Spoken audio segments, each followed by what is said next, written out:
kok pejabat publik daerah lain kok berani gitu ya. Pak Ganjar nih. Pak Ganjar. Okay. Aku mau mancing Bung Surya aja nih.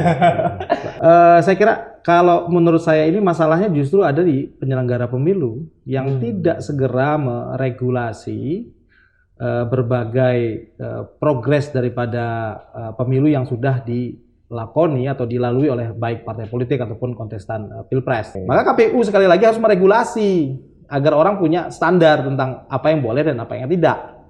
Jadi sekali lagi rule of game-nya yang harus jelas. Selama rule of game-nya tidak jelas, maka sah saja. Kekhawatiran orang menganggap Pak Jokowi menggunakan kekuasaan untuk mendrive proses transisi kekuasaan juga mendapatkan tempatnya gitu. Mari kita tegaskan dari sekarang bahwa political financing itu harus diregulasi secara baik. Ini belum pernah diregulasi secara baik itu political financing. Political financing adalah hulu dari seluruh problem politik pemerintahan dan ekonomi kita. Partai politik itu sudahlah. Partai politik adalah satu-satunya problem dasar dari kita bernegara. Parlemen itu adalah oposan utama daripada pemerintah. Dan nggak beresnya negara karena pengawasnya, lembaga pengawas di parlemen itu yang membeli terus gitu.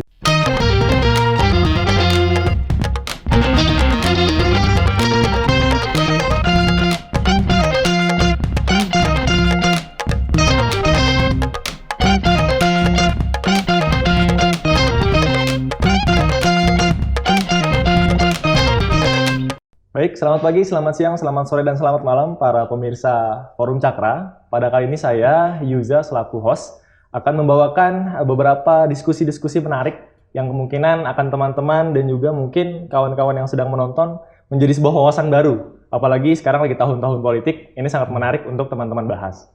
Nah, sekarang saya sudah kedatangan gitu ya, narasumber yang sangat menarik gitu ya, untuk bisa membahas bahasan untuk pada kali ini, dan semoga bisa memberikan pandangan juga yang menarik juga, karena saya rasa kalau saya di sini masih mahasiswa gitu ya, masih banyak ilmu yang masih belum tersampaikan gitu ya. Mungkin dengan beliau sudah bisa tersampaikan dengan baik.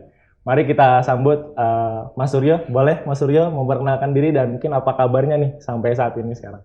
Baik, alhamdulillah. Saya sekarang aktif di Partai Gelora. Oke. Partai baru, penantang baru. Penantang baru. Jagoan baru kali Mas nanti. Iya. Harus optimis jadi jagoan baru nanti ke depannya ya, Mas. Vini vidi visi. Vini vidi visi. Sekali maju langsung menang gitu. Wah, siap. Optimis lah. Untuk tahun depan gitu ya, Mas. Oke. Yep. Baik, teman-teman sekalian, Mas Suryo ini dari Partai Gelora ya, teman-teman sekalian. Nah, panjangnya Mas Yadi Surya Diputra. Cuman dengan panggilan akrabnya Bung Suryo aja kali ya. Iya, boleh. Bung Suryo akan kita coba bahas. Pada kali ini temanya tentang intervensi politik, Bung Suryo. Mungkin kalau aku sedikit bahas latar belakangnya Bung Suryo ya. Beberapa pekan ke belakang ini ada sedikit fenomena gitu ya. Memang mungkin sampai tahun 2024 akan banyak, setiap pekannya akan ada fenomena sedikit gitu ya. Yaitu ada kontroversial ya dari seorang pejabat publik gitu ya, yang datang ke daerah bukan pimpinannya gitu kan, kemudian menyampaikan masalah, kemudian juga melaporkan masalah kepada pimpinan daerahnya. Nah, ini kan menjadi salah satu bahasan publik juga beberapa pekan kemarin gitu ya, karena apalagi di publik-publik Twitter gitu ya, yang memiliki bahasan yang bebas banget, itu mengkritisi Bung, kok pejabat publik daerah lain kok berani gitu ya. Pak Ganjar nih. Pak Ganjar. Okay. Aku mau mancing Bung Surya aja nih. Ya, Pak Ganjar ke Jakarta ya. Jakarta Utara waktu itu. Ya. Ke pasar Anyar waktu itu, dan ya mungkin curhat-curhat sama warga, tapi jadinya seperti mengintervensi jatuhnya. Nah, ini sebagai pembuka. Kemudian yang kedua, Bung Suryo, tentang intervensi politik, ada kejadian juga Bapak Presiden kita, Pak Jokowi, mungkin dibilang secara terang-terangan iya, secara gelap-gelapan juga iya, Bung Suryo. Bahwa pada waktu itu kalau nggak salah sedang ada kampanye gitu ya, dari PDI Perjuangan, bahwa beliau menyampaikan bahwa ingin mendukung dari partainya. Meskipun tidak secara langsung, tapi beliau mencoba mensitasi ya perkataan dari Bu Mega waktu itu, dan menyemangati untuk menang. Nah, itu kan berarti bahkan RI 1, Bung Suryo. Pengen cawe-cawe. Pengen cawe-cawe. Ini bagaimana Bung Suryo, mungkin dari dua fenomena kecil tapi dalam waktu yang dekat dan cukup bombastis juga di Twitter gitu. Dari Bung Suryo pandangannya gimana? Mungkin dari Partai Geloranya, dari Bung Suryonya, untuk bisa menghadapi keadaan seperti ini? Iya, pertama tentang fenomena Pak Ganjar keliling Indonesia dalam kapasitas beliau sebagai sekarang existing sebagai Gubernur Jawa Tengah. Kemudian ke Jakarta, bahkan dialog dengan masyarakat Jakarta gitu, kontak Pak Sekda, kontak Pak PLT Gubernur. Saya kira kalau menurut saya ini masalahnya justru ada di penyelenggara pemilu yang tidak segera meregulasi berbagai progres daripada pemilu yang sudah dilakoni atau dilalui oleh baik partai politik ataupun kontestan Pilpres.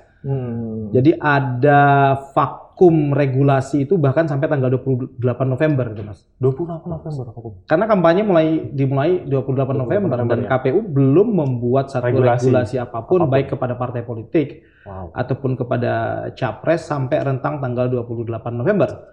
Kami saat itu Partai Gelora mendorong tuh. Bikinkan kami panggung. Karena pada tanggal 28 November itu orang akan fokus berbicara capres.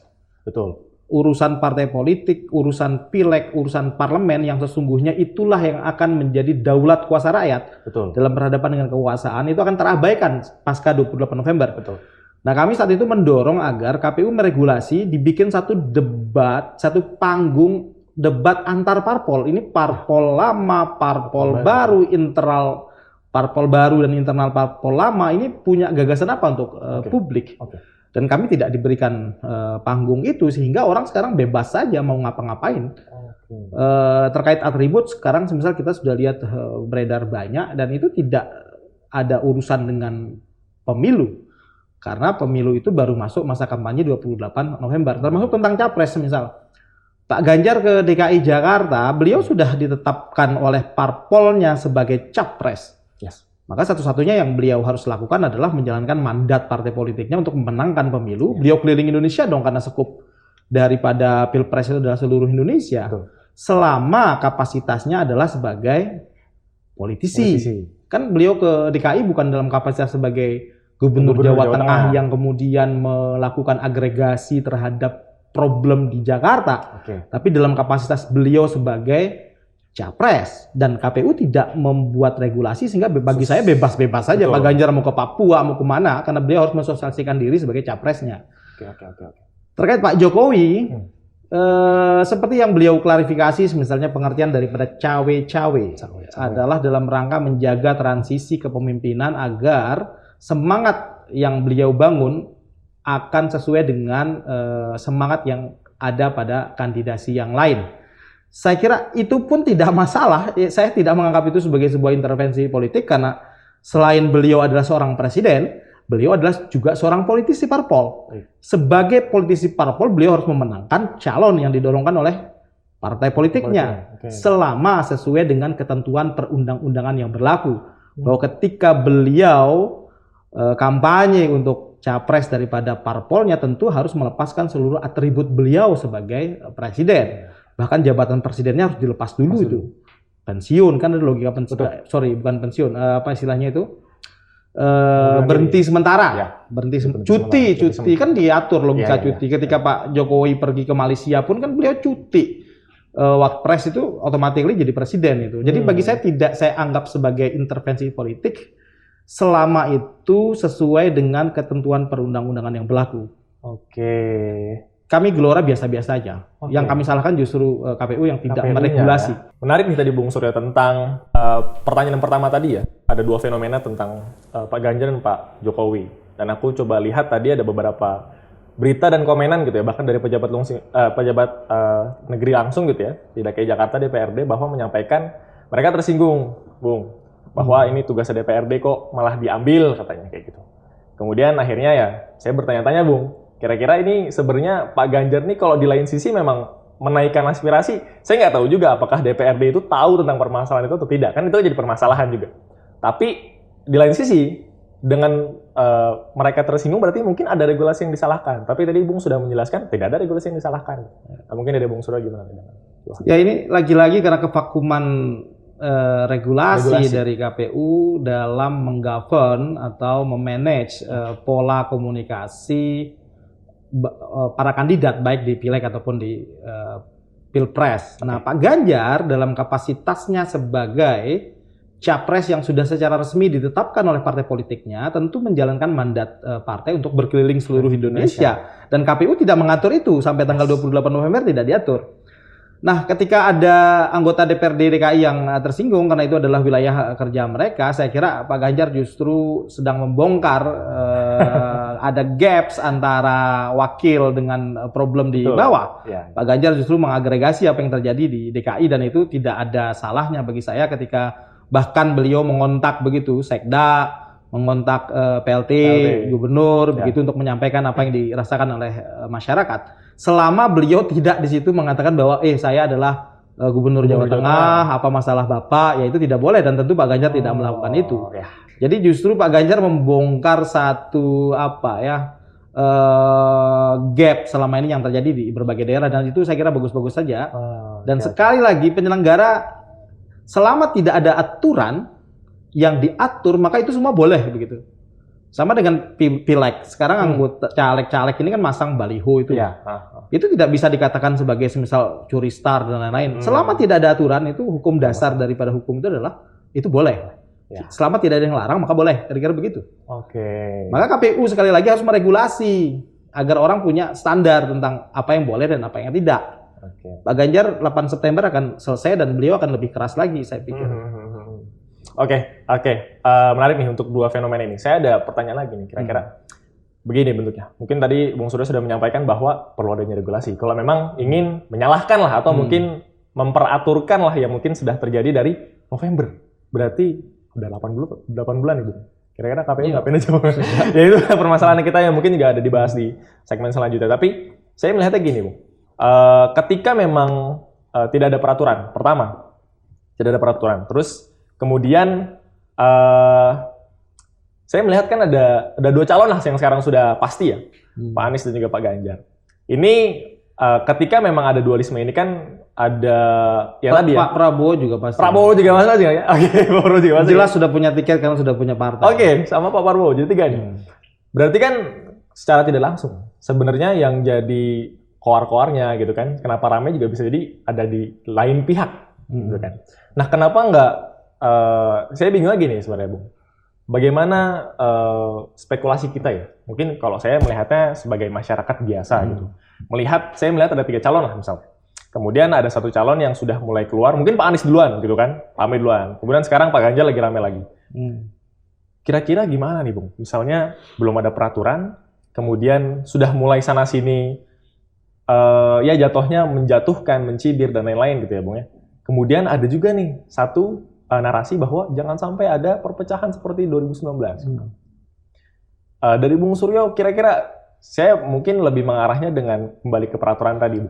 Karena tidak adanya peraturan, dari Bung Suryo sepakat harus ada peraturan atau seperti apa, Bu? Bukan sepenuhnya tidak ada aturan. Kalau partai politik memang didasari pada undang-undang partai politik, dia harus melakukan pendidikan politik, kemudian melakukan pengkaderan, melakukan sosialisasi, dan saya kira itu yang sedang dilakukan oleh kandidat-kandidat ini. Pak Anies sudah mendapatkan mandat langsung dari setidaknya Partai Nasdem, Pak Prabowo jelas dari Partai Gerindra, meskipun beliau juga dalam kapasitas sebagai Menhan, kalau mau dikatakan dispute tadi itu lebih dispute pada Pak Prabowo yang jelas punya posisi, pemegang anggaran dan lain-lain. Tapi kita tidak mempermasalahkan itu karena ketika Pak Prabowo turun dalam kapasitas sebagai, bahkan Pak Prabowo itu pernah ya keliling di sebuah daerah, dia dalam kapasitas kunjungan sebagai Menhan, kemudian anggota dan kader Partai Gerindra berdiri di pinggir jalan, tidak beliau sapa, beliau katakan saya hendak memisahkan secara baik karena saya turun sedang menggunakan anggaran negara, saya menjadi milik publik, saya bukan milik partai saya. Pak Prabowo yang dalam dirinya sekaligus ada jabatan pejabat negara plus sebagai capres pun bisa mengatur itu dengan baik saya kira. Jadi saya kira tidak ada masalah ya. Sekali lagi KPU-nya harus cepat dan tuntutan kayak kami partai baru gitu. Bikinkan kami panggung yang adil untuk menjelaskan apa yang menjadi narasi kami. Kenapa kami membangun partai baru, semisal apa kritik kami terhadap partai lama, apa tawaran partai lama itu harus diadu secara cepat oleh KPU agar masyarakat menyaksikan pemilu itu sebagai peristiwa kontestasi ide, begitu, agar tidak dianggap intervensi politik dan lain-lain gitu. Kalau Pak Jokowi yang agak rentan terkait intervensi politik karena jabatannya sebagai kepala negara sekaligus sebagai kepala pemerintahan, tetapi yang namanya intervensi secara bahasa itu kan apa ya? Mencampuri urusan yang bukan menjadi urusannya.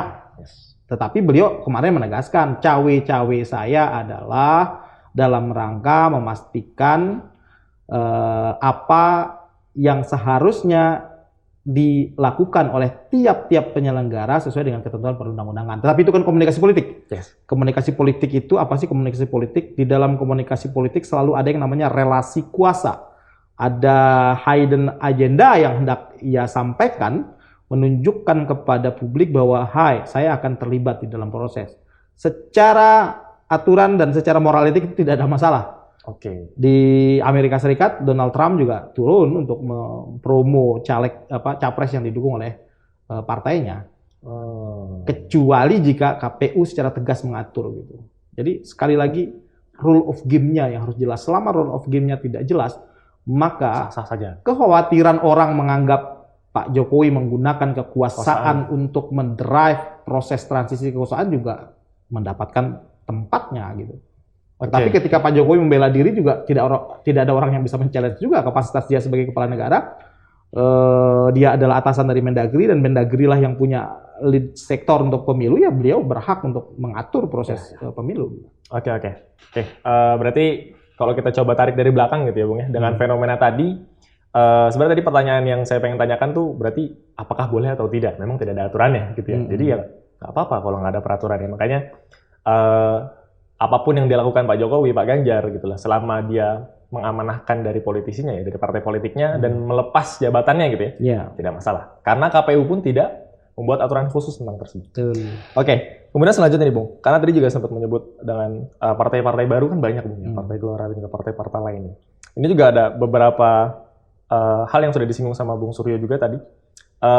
Kalau kita mungkin tadi saya menyampaikan dari masyarakat, dari teman-teman mahasiswa dan kawan-kawan dari aspek lain, melihat memang ya apa yang berdampak bagi dia gitu kan. Melihat yang dia lihat siapa, yang paling kelihatan siapa gitu kan, yang paling menjanjikan siapa gitu ya. Atau mungkin ada hal-hal lain yang akhirnya dia pilih dengan partai-partai tersebut. Nah, bagaimana dengan partai-partai baru nih? Apalagi tadi Bung, sebenarnya saya mau coba untuk sampaikan dengan intervensi tadi. Bung juga sudah sampaikan bahwa butuh nih panggung gitu ya, buat partai-partai baru. Nah dari Bung Suryo tersendiri nih, secara gambaran besar sebagai grand design gitu ya, yang paling ideal Bung di Indonesia sekarang. Karena kalau saya pun melihat, ini contoh aja Bung, mungkin sedikit cerita. Kalau di mahasiswa di kampus juga mungkin ada ya Bung ya, pemilihan dan semuanya rata. Misal yang maju 10 calon, 10-10-nya kelihatan. Walaupun ada yang baru naik atau mungkin udah yang udah lama naik. Nah di Indonesia ini kan enggak Bung ya. Tadi yang Bung sempat sampaikan juga, partai baru nggak dapat panggung gitu ya. Malah partai besar yang jadi kelihatan, bahkan dengan intervensi ini semakin merusak dinamika di masyarakat. Nah dari Bung sendiri, dampaknya signifikan nggak sih dengan ada intervensi tadi, kemudian dengan ada partai baru yang belum kelihatan gitu ya? Ini kira-kira gimana biar gamenya itu seru gitu Bung? Maksudnya nggak yang partai-partai tinggi aja yang bertarung, tapi semua partai itu kelihatan. Ya, game akan seru tergantung kepada rule of game-nya. Apa yang menjadi aturan mainnya, dan dalam hal ini adalah KPU yang membuat aturan main. Kalau idealnya ya, itu kan ada 3 pola di dunia. Itu ada model Eropa Barat, khususnya Jerman, yang menyelenggarakan pemilu itu, dan atau pemilu itu betul-betul dijadikan sebagai ajang kontestasi ide. Operasi otak gitu, calon. Jadi di Eropa Barat, khususnya Jerman ya, makanya sayap-sayap partai politik Jerman itu melalang buana sampai seluruh dunia wilayah operasinya untuk melakukan riset-riset begitu, memperkuat bangun argumentasi daripada partai politiknya. Nah di Jerman itu tidak boleh ada satupun pembiayaan politik yang datang dari swasta ataupun dari diri pribadi caleg ataupun partainya dibiayai sepenuhnya oleh negara. Politik is public, so all political budgeting coming from state budget. Kenapa? Ketika ada Rp1 uang swasta masuk di dalam proses pemilu, maka calon pemimpinnya sudah terbeli dan negaranya pasti akan terbeli. Kan gitu. Nah di Jerman negara menyiapkan panggung yang adil kepada seluruh kandidat. Tidak boleh ada kandidat yang mengeluarkan uang pribadi sehingga hanya karena dia kandidat yang kaya, atributnya lebih banyak. Semua atribut disiapkan oleh negara, panggung-panggung debat disiapkan oleh negara dari tingkat distrik, kemudian seluruh orang diadu otaknya untuk disaksikan oleh rakyat. Itu yang membuat partai politik juga akan malu jika menghadirkan calon yang tumpul secara otak, karena tiap hari itu kandidat-kandidat diadu di dalam tiap tingkatan. Sehingga tugas partai politik hanyalah menghadirkan kader terbaiknya dengan full isu otak, bukan isi dompet, untuk diadu di panggung-panggung publik, karena yang menyediakan panggungnya adalah negara. Kemudian pola yang kedua adalah kayak Amerika, memang dia hibrid, masih boleh menerima melakukan crowdfunding begitu, tapi ketika pejabat publiknya masuk menjadi pejabat negara, seluruh kekayaannya dilepaskan sehingga nol kekayaannya, sehingga ketika ia menjadi pejabat publik terlihat dengan jelas berapa pertambahan nilai kekayaan dan lain-lain. Nah, di Indonesia sedang hendak menuju ke sana. KPU sudah mulai mengatur tentang pembiayaan, political financing.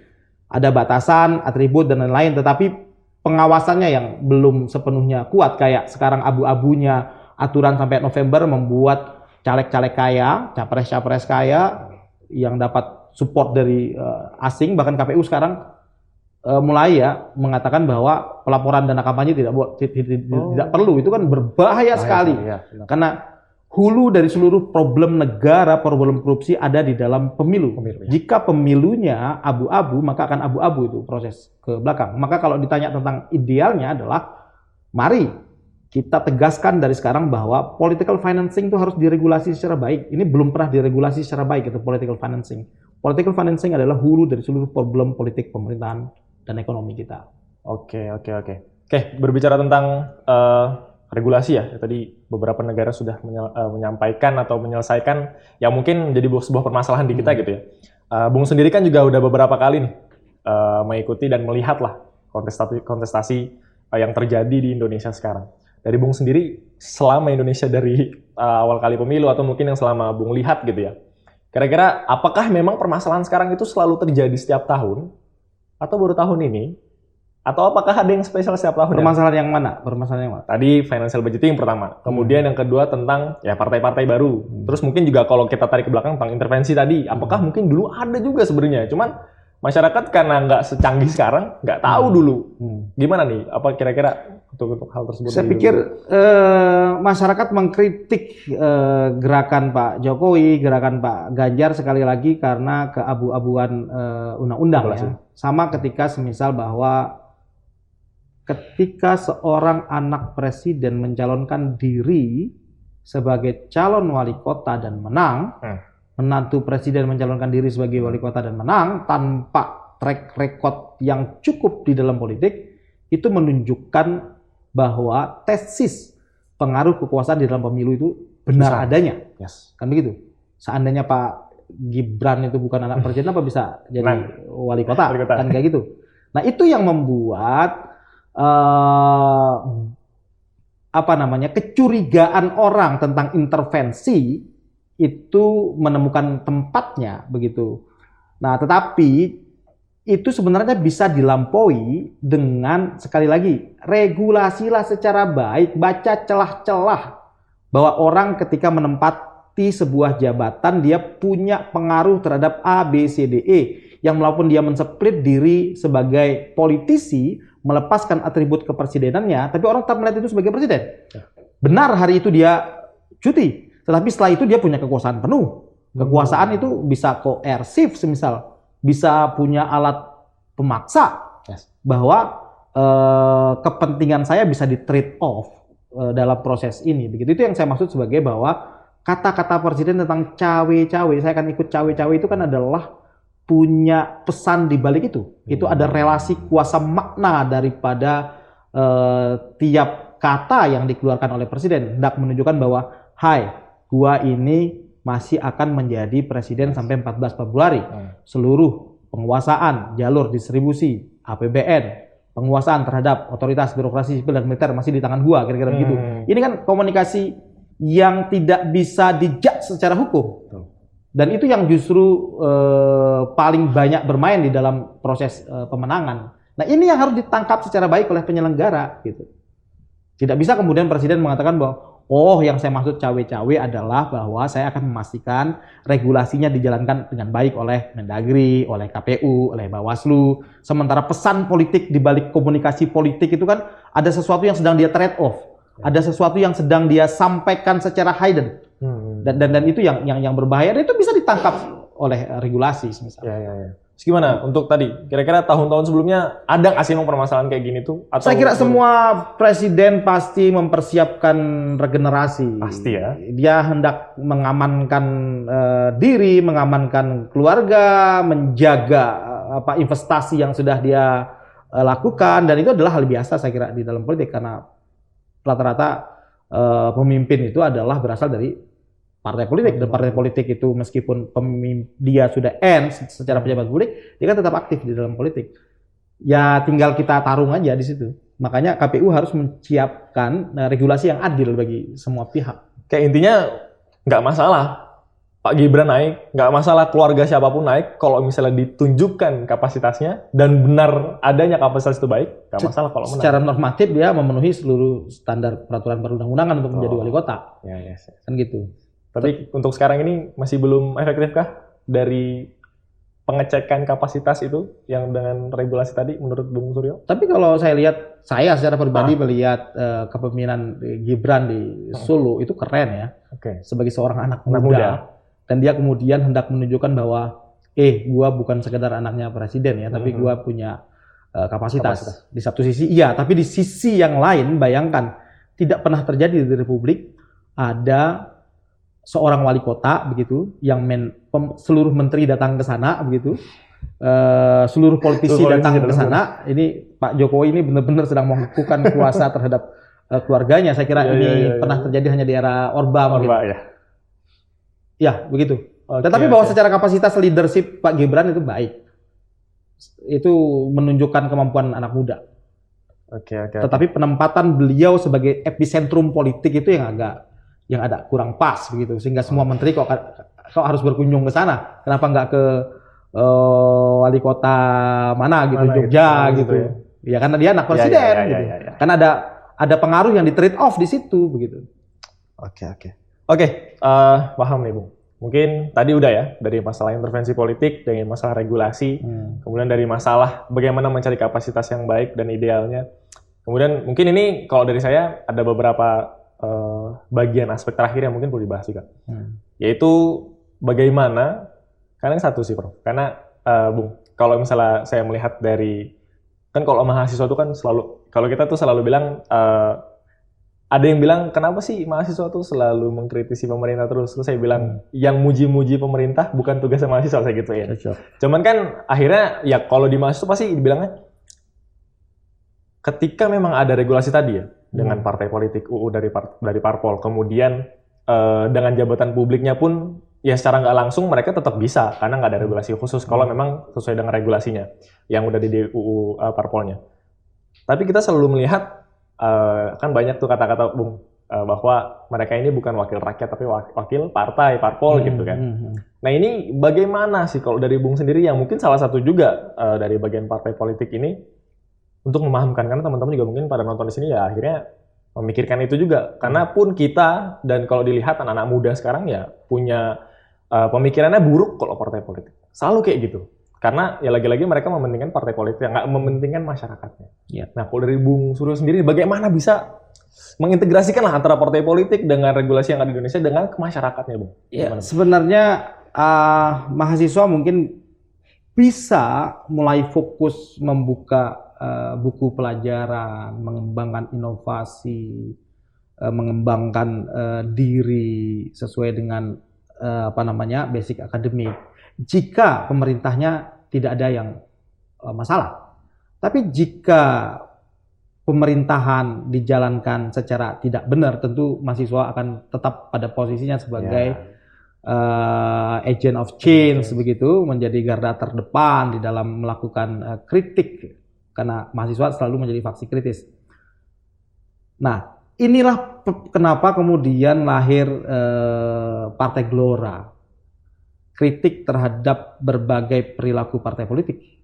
Partai politik itu sudahlah, partai politik adalah satu-satunya problem dasar dari kita bernegara. Yes. Ketika demokrasi menghendaki kepemimpinan dipilih, ketum partai politik semakin dipilih secara aklamasi itu. Ketika demokrasi menghendaki penyelesaian problem bahwa politik itu adalah seni menyelesaikan masalah begitu, sementara partai politik semakin mempertontonkan itu penyelesaian masalah yang purba.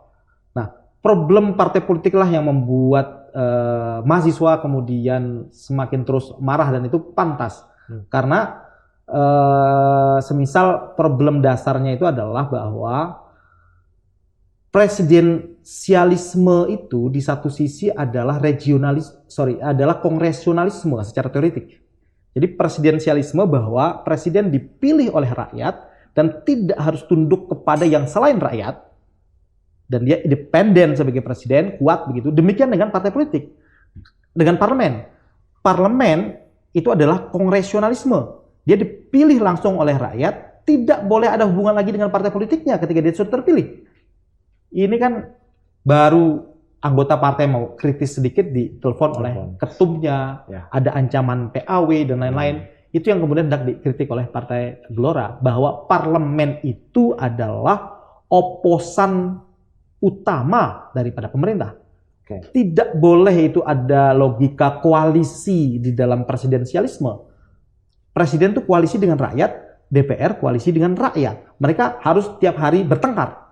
Ini kan lucu, ada logika koalisi. Presiden punya partai pendukung di parlemen, sehingga apapun proposal presiden diaminkan dengan tepuk tangan terus oleh parlemen. Itu yang membuat mahasiswa terus ribut. Seandainya parlemen memerankan tugasnya secara baik sebagai oposisi, dan tidak harus takut dengan ketum, makanya kalau orang masuk Gelora itu tidak akan ada PAW dari Partai Gelora selama tidak melakukan perilaku buruk seperti korupsi dan lain-lain. Mau berseberangan dengan partai politiknya di dalam memperjuangkan konstituensinya, karena tuan daripada anggota parlemen adalah konstituens, dia akan tetap diberikan hak untuk melakukan pengawasan terhadap pemerintah. Jadi saya kira itu masalahnya. Mahasiswa akan terus bergerak selama parlemen sebagai yang menjembatani antara kepentingan rakyat dengan titik-titik di mana kebijakan negara diambil, menjalankan perannya, maka saya kira mahasiswa akan mulai bisa fokus untuk kuliah begitu. Kan kasihan teman-teman mahasiswa nggak fokus kuliah karena negaranya nggak beres-beres gitu. Oke, menarik. Dan nggak beresnya negara karena pengawasnya, lembaga pengawas di parlemen itu yang membeli terus gitu. Oke, siap. Oke, mungkin kalau dari saya beberapa pertanyaan sudah banyak terjawab sih, Bung. Mungkin ini lebih ke akhir aja, mungkin dari closing statement Bung Suryo, nanti mungkin kita akan tutup karena udah agak lama juga, udah cukup komprehensif kita membahas. Ya. Kesimpulannya gitu ya, Bung. Tadi dari awal kita membahas intervensi politik yang mungkin masih banyak orang yang keliru dalam pemikirannya, Bung. Karena banyak yang melihat, wah ini menggunakan jabatannya, tapi ternyata ada yang mungkin mereka belum paham dengan regulasi. Dan ada catatan, kalau memang mau dibatasi harus dibuat regulasi, tapi dari November sampai sekarang belum ada gitu ya. Belum ada. Bung, ya. Orang bebas mau jungkir balik. Silahkan aja, nggak ada yang salahin. Kemudian dibahas lagi tentang tadi, apakah bentuk ideal di Indonesia ini sudah ideal gitu ya dalam pemilihan. Cuman tadi ada beberapa contoh juga bagaimana kita bisa ya nggak cuma partai-partai yang dompetnya tebal gitu ya, tadi Bung sempat sebutkan, tapi ya kita beradu argumen, bukan beradu setebal siapa dompetnya gitu ya. Kemudian terakhir tadi juga perihal permasalahan ya mungkin lebih ke dinamika sih, karena lagi-lagi masyarakat selalu melihat partai politik ini menjadi tadi juga benar sumber permasalahan gitu. Karena kalau misalnya nggak sesuai dengan ketumnya akhirnya kena PAW dan lain-lain, akhirnya patuhnya sama ketum, bukan sama masyarakatnya. Nah, dengan 3 kesimpulan tadi, saya mau melihat bagaimana nih menghadapi. Berapa bulan lagi berarti, Bung, nih? Sampai 7 bulan. 7 bulan lagi? Sampai pencoblosan itu. 7 bulan. 14 Februari 2024. Dari Bung sendiri, yang mewakili dari bentukan partai politik, yang mungkin menggerakkan langsung dari partai politiknya, dan mungkin berkontestasi langsung, dan juga bagi kita nih, sebagai mungkin masyarakat, konstituen yang akan mencoblos orang-orang yang hebat-hebat nanti, gitu ya, dengan bagaimanapun bentukannya, kira-kira pesan terbaik untuk bisa saya melihatnya sih lebih ke menyatukan sih, Bung. Karena lagi-lagi kita mahasiswa, masyarakat pun memang nggak bisa apa-apa juga pada akhirnya gitu kan. Ya. Dengan keadaan yang sekarang yang mungkin memang kembali lagi dengan pemerintahan. Gimana Bung untuk menghadapi 2024 ini dari Bung Suryo yang dari partai politiknya untuk juga ke masyarakat untuk memilih kira-kira apa ide yang Saya perlu kira kalau disampaikan? saya ya kepada masyarakat, jika mahasiswa, jika NGO, jika civil society menganggap bahwa perjalanan pemerintahan baik di legislatif, yudikatif ataupun eksekutif hari ini baik-baik saja, maka tak perlu pilih Partai Gelora. Jika menganggap bahwa tidak ada masalah dengan susu anak-anak, tidak ada masalah dengan biaya pendidikan, bahwa seluruh unit-unit di dalam pemerintahan sudah berjalan dengan baik, parlemen memerankan fungsi pengawasannya dengan baik, maka tak perlu pilih Gelora. Karena Gelora menawarkan hal yang lebih dari itu. Tetapi jika merasa bahwa hari ini begitu banyak masalah, presiden penuh intervensi politik, partai politik tidak memerankan perannya untuk melakukan agregasi dan artikulasi kepentingan rakyat, tidak ada routing di rakyat begitu, maka kirim Gelora di parlemen, Gelora akan menggoncang itu parlemen. Saya kira itu aja pesannya. Jadi kalau situasinya baik-baik saja, ya pilih aja partai-partai lama selama ini. Kalau memang itu sudah ideal dalam pilihan masyarakat. Tetapi jika penuh problem, maka hadirkanlah partai baru, karena kehadiran partai baru adalah antitesa dari keberadaan partai-partai lama. Saya kira itu. Dan Gelora, bagi Gelora ya, Gelora akan menang jika kontestasi pemilu yang di trade off adalah ide dan narasi. Tetapi jika pemilu ini yang di trade off adalah kuasa dan uang, maka mungkin Partai Gelora akan menjadi peserta biasa. Oke, baik. Kembali lagi dengan bentukan pemilihan untuk bisa menyampaikan ke kapasitas orang-orang yang maju ya. Oke, mungkin teman-teman sekalian cukup sekian ya yang dapat kita diskusikan. Ada menarik tadi dari Bung Suryo sudah disampaikan sebagaimana yang langsung berpolitik gitu ya. Dan juga untuk bisa mengajarkan kita yang mungkin masih awam untuk bisa mengetahui apa yang akan terjadi 7 bulan lagi. Nah, mungkin kalau dari saya sebagai host dan juga sebagai mahasiswa juga ya Bung ya, dan juga sebagai masyarakat, kita tentu ingin Indonesia lebih baik lagi. Kita tentu ingin Indonesia menjadi lebih maju lagi. Dan siapa lagi yang perlu kita pilih gitu ya? Siapa lagi yang perlu kita andalkan kecuali 2024 nanti kita akan memilih orang-orang yang akan menentukan 5 tahun ke depan lagi ya Bung ya.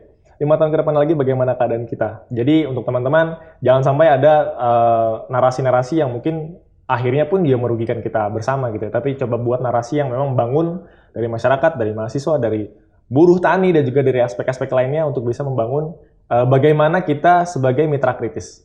Saya mungkin itu menjadi salah satu penting ya dari masyarakat ke pemerintah, bahwa kita mitra kritis untuk bisa menyampaikan yang terbaik. Mungkin itu, Bung Suryo, terima kasih banyak atas... Terakhir dari saya kepada baik, masyarakat, saya kira tetaplah setia di garis masa, mendidik rakyat dengan pergerakan, mendidik penguasa dengan perlawanan. Wah, selamat berjuang. Oke, hidup mahasiswa.